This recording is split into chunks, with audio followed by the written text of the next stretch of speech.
فرمایا کہ اللہ نے ساری طب کا خلاصہ جو ہے اس چھوٹی سی آیت میں بیان فرما دیا ہے کہ کھاؤ پیو لیکن زیادتی نہ کرو۔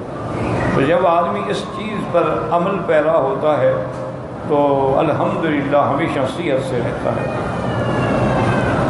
بلکہ بعض بزرگوں نے تو یہ تک بھی ارشاد فرمایا ہے کہ اپنے معدے اور پیٹ کو 3 حصوں میں تقسیم کرو، ایک حصہ کھانے کے لیے ہو، ایک حصہ پانی کے لیے ہو، اور ایک حصہ خالی رہے۔ تو وہ ایک حصہ جو خالی رہتا ہے اس سے نظام ہوا اور تنفس جو ہے وہ صحیح رہتا ہے۔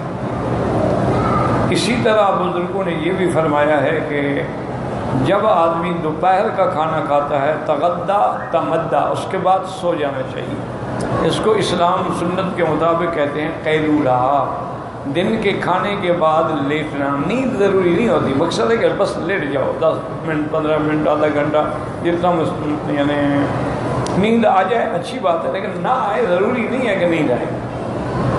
اور اسی طرح تعشا تمشا، وہ کہتے ہیں کہ جب رات کی روٹی کھاؤ تو اس کے بعد ضرور چلو، تو اس سے تمہارا نظام صحت جو ہے وہ ہمیشہ برقرار رہتا ہے۔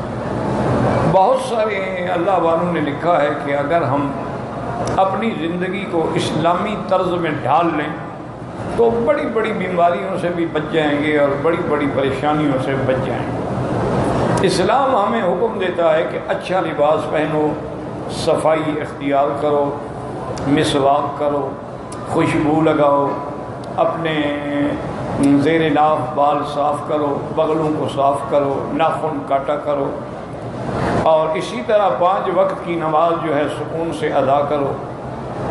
رمضان کا مہینہ فرض روزے ہیں وہ رکھو، اس کے بعد 6 روزے ہیں تو وہ سنت ہیں، وہ چاہے اکٹھے رکھو چاہے الگ الگ کر کے رکھو۔ اسی طرح ہر سوموار اور جمعرات کا روزہ جو ہے یہ بھی سنت ہے، تو ہفتے میں 2 دن یہ ہو گئے۔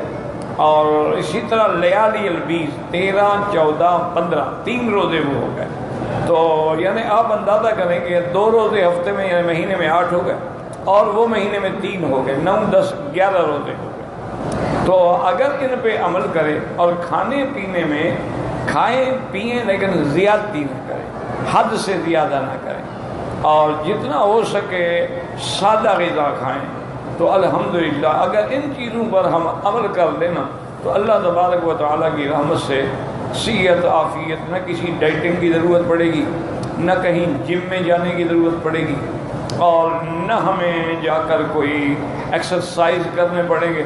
اسلام کے حکم پہ عمل، ثواب کا ثواب اور صحت کی صحت۔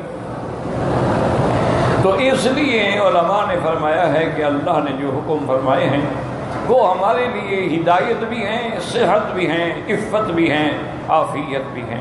اب اسی طرح دیکھو نا جی، مرد ہو یا عورت، اگر اس نے کبھی گناہ نہیں کیا، زنا نہیں کیا، انشاءاللہ اس کو کبھی ایڈز کی بیماری اور کبھی سوزاک کی بیماری اور کبھی گندی بیماریاں نہیں لگیں گی، کیونکہ اس نے گناہ کیا ہی نہیں، اپنی قوت کو غلط جگہ استعمال ہی نہیں کیا۔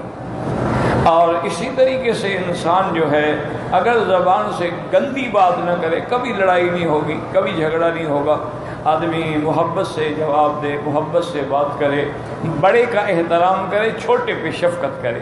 اس کو بھی حضور نے فرما دیا کہ من لم یرحم صغیرنا ولم یوقر کبیرنا ولیس منا، جو اپنے سے چھوٹے پہ رحم نہ کرے اور بڑے کی توقیر اور عزت نہ کرے، اس کا میری جماعت سے کوئی تعلق نہیں۔ تو یہ ساری ہدایات ہیں اور ہدایات الہیہ ہیں، اور بواسطہ سیدنا محمد مصطفیٰ صلی اللہ علیہ وعلا آلہ و اصحابہ وسلم تسلیما کثیرا کثیرا ہمیں ملی ہیں۔